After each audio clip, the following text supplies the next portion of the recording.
Queridos irmãos, nesse segundo ensino nós vamos tratar sobre a missão do sacerdote na RCC. E para subsidiar o nosso ensino, eu quero apresentar a vocês a nossa apostila, a apostila da Renovação Carismática Católica. O tema dela é a identidade e a missão do sacerdote na Renovação Carismática Católica. E nós vamos verificar no capítulo 4, onde vai falar a missão do sacerdote na RCC. Então, quero dizer para vocês que essa apostila é riquíssima, onde nós podemos aprofundar a nossa missão dentro da renovação. A renovação carismática precisa de você, precisa da sua orientação, precisa da sua direção, precisa do seu acompanhamento. E nenhum católico verdadeiro duvide que o papel do sacerdote da igreja seja único e insubstituível, que a RCC, como todo movimento eclesial, precisa de formação, de pastoreio. Isso também nós não discutimos.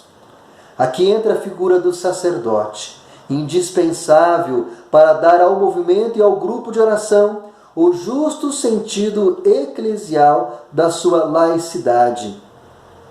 A prática dessa comunhão entre os carismas evitaria aqueles dois antigos e famosos riscos: a clericalização dos leigos e a laicização do clero. Como nós podemos dizer que aos pastores nesses sinais de tempos vemos frutos de conversão e vida na renovação. O que nos enriquece é que também vemos frutos se estragando pela falta de assistência espiritual e formação por nossa parte.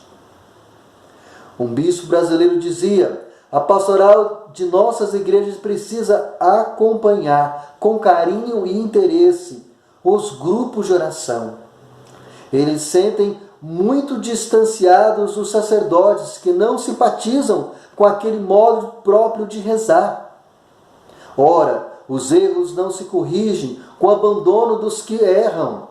Nem é possível conhecer o que existe de certo no grupo carismático quando o padre não partilha com este grupo a alegria e os anseios dele. Querido irmão, nós precisamos acompanhar os nossos grupos de orações.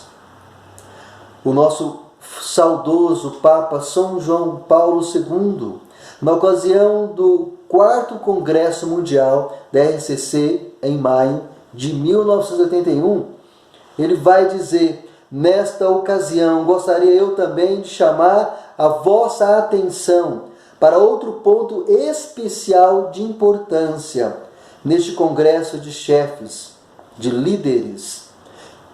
Diz respeito ao papel do sacerdote na renovação carismática. Os padres receberam na igreja o dom da ordenação, como cooperadores do ministério pastoral dos bispos, com quem eles partilham de um e mesmo sacerdócio e ministério de Jesus Cristo. Isso requer que estejam em estreita comunhão hierárquica com a ordem dos bispos.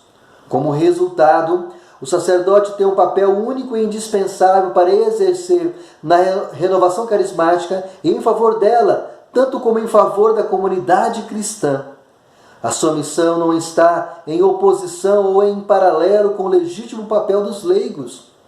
Por meio do laço sacramental do sacerdote com o bispo, cuja ordenação confere responsabilidade pastoral quanto à igreja toda.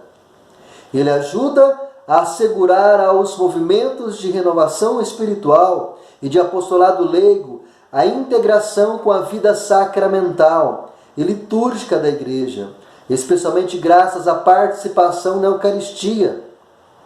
Por isso dizemos: fazei que, alimentando-nos do corpo e sangue do vosso Filho, sejamos cheios do Espírito Santo e nos tornemos em Cristo um só corpo e um só Espírito. Faz parte da oração eucarística número 3.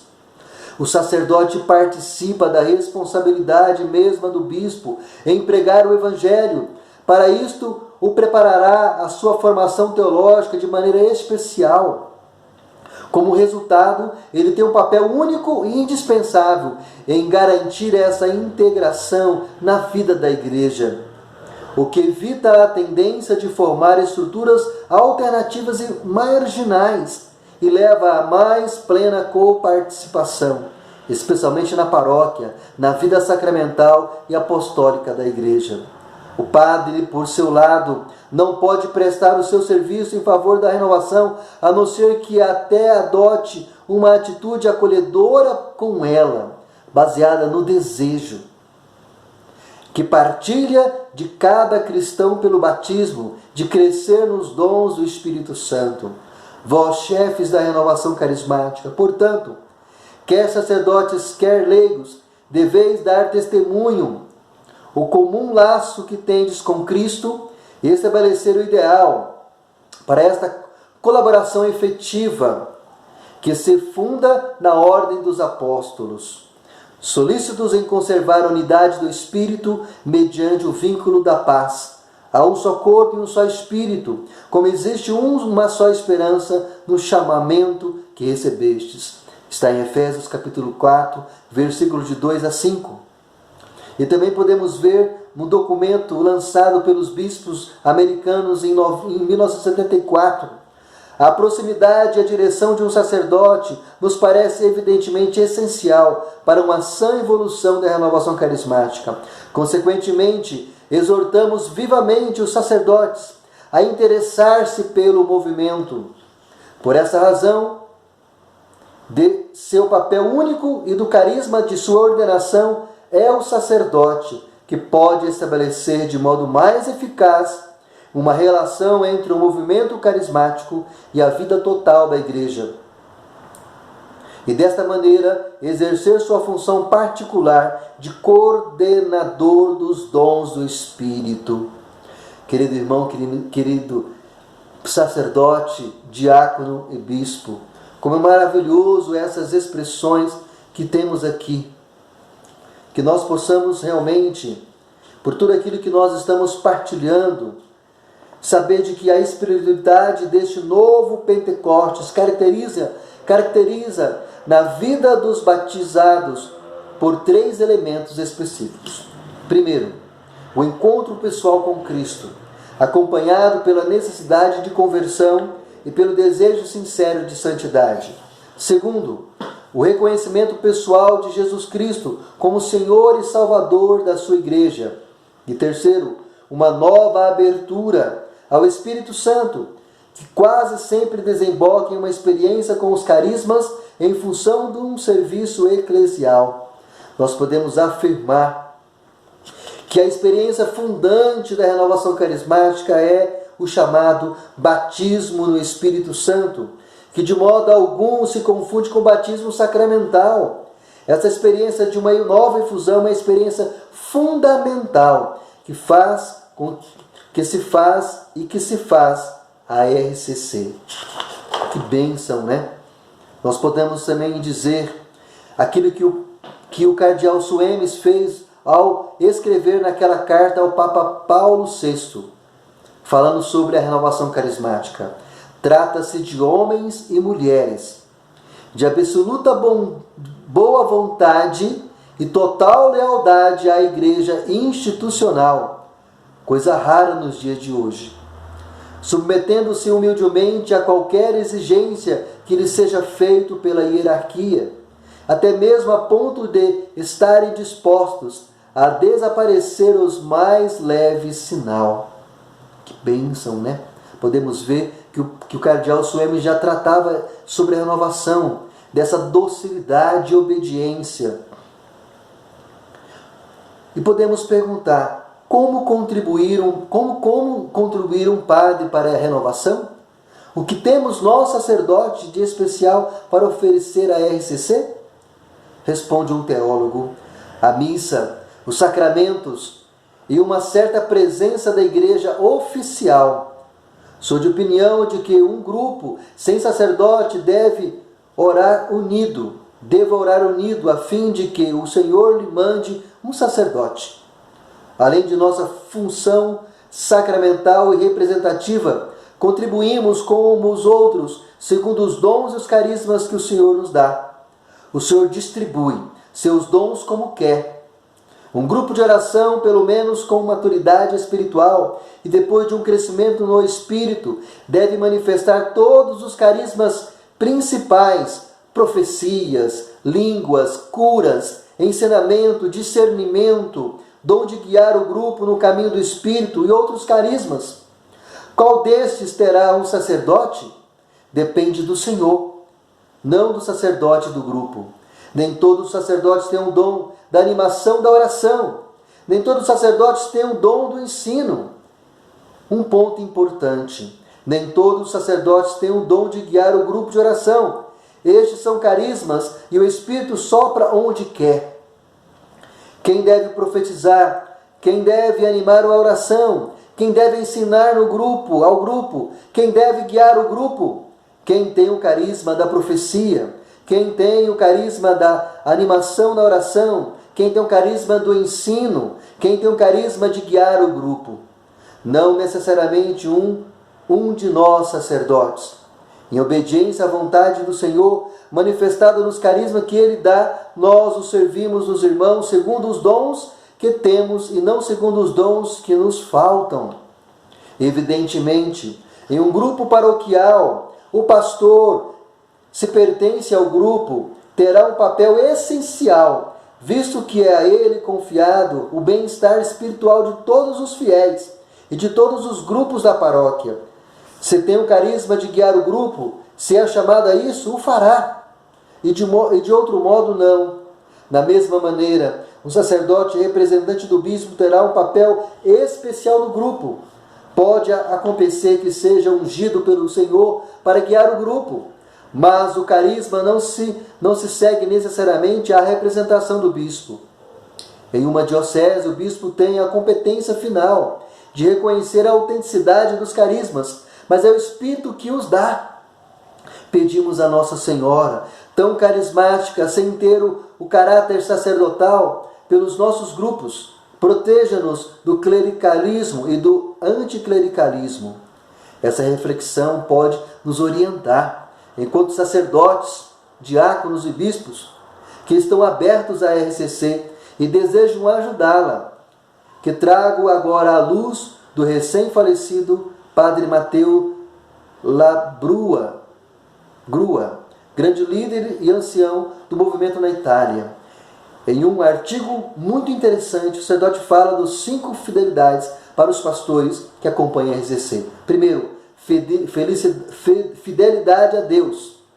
Somos responsáveis diante de Deus, que nos deu autoridade de acompanhar o rebanho.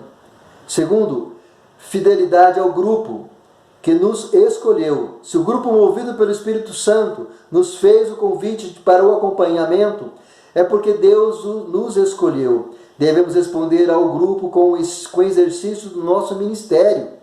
Nosso melhor fruto será sempre o nosso testemunho de vida.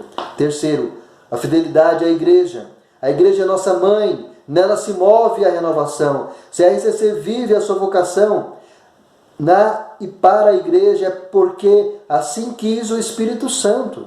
O sacerdote deve conduzir os irmãos à oração, ao amor fraterno, à doutrina e ao espírito missionário, para que este objetivo seja alcançado. Quarto, a fidelidade ao chamado de ser esperança para o mundo. Esta é a expressão de São João Paulo II. A RCC não é mais apenas uma chance para a igreja, como diz Paulo VI, mas agora recebe um chamado ainda maior: levar a esperança para o mundo, evangelizando urgente. Quinto, a fidelidade às almas que nos foram confiadas. Não podemos pensar apenas em grupo, mas sobretudo em cada pessoa. Cada pessoa custa o preço do sangue de Cristo. Somos responsáveis pela salvação das almas. E podemos completar a fidelidade ao bispo e ao plano pastoral diocesano.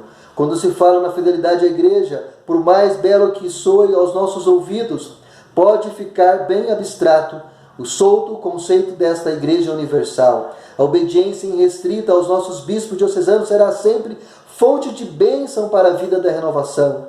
O sacerdote deve ser elo sacramental entre a vontade de Deus pelo bispo e as moções do Espírito, que o Espírito inspira a renovação.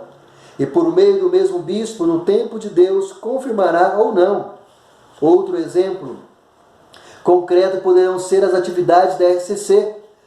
Cuidar-se, como todo escrúpulo, eu diria que os calendários não se coincidissem de modo algum, em tudo. A RCC ceda aos eventos diocesanos se houver da parte da RCC o desejo de realizar algo a nível diocesano. Antes de fazer a programação, é sempre necessária a autorização e a bênção do bispo. Nada se faça sem o bispo. Este mesmo discurso é plenamente adaptável à realidade paroquial e, consequentemente, na relação da RCC e a paróquia. Esse é o sexto. Agora o sétimo. Fidelidade ao Espírito Santo. Ele é o protagonista de tudo na igreja, sobretudo dessas novas realidades criadas pelo seu sopro imprevisível. O sacerdote que está exercendo o carisma de governo em alguma realidade da RCC precisará ser um homem de grande intimidade com o Espírito Santo, imbuído do espírito de discernimento e oração constante. Precisará, como me disse o meu bispo um dia, de um coração inundado da fala do Espírito. Que bênção, amado irmão, que maravilha! E nós podemos concluir 3 aspectos que segundo nós devemos ter em relação ao sacerdote na renovação carismática. São eles: primeiro, a acolhida fraterna que deve existir por parte dos padres, sobretudo dos párocos, em relação à RCC. Segundo, a preocupação e assistência especial à renovação carismática por parte de alguns sacerdotes, sobretudo os que viveram a experiência de um encontro profundo com o Senhor no Espírito através da RCC. E terceiro, a resistência que existe, todavia, em muitos sacerdotes em relação à renovação. Nós devemos sim, amados irmãos, conhecer a renovação e amar a renovação. O que nós devemos fazer então é contribuir com o nosso ministério a essa missão a nós confiada. Temos muito ainda a falar, mas é importante que você, querido irmão, sacerdote, diácono e bispo, possamos conhecer este livro. É uma graça de Deus para mim e para você. Que Deus abençoe o seu ministério, que Deus abençoe a sua missão. Você que é diretor espiritual da RCC na sua diocese, seja sensível à voz do Espírito. Não mande, mas converse com os seus irmãos, coordenadores diocesanos, para que juntos possam discernir sempre a vontade de Deus. Porque Deus confiou a eles esta missão e nós confiamos a direção de cuidar do povo de Deus a nós confiado. Deus abençoe você.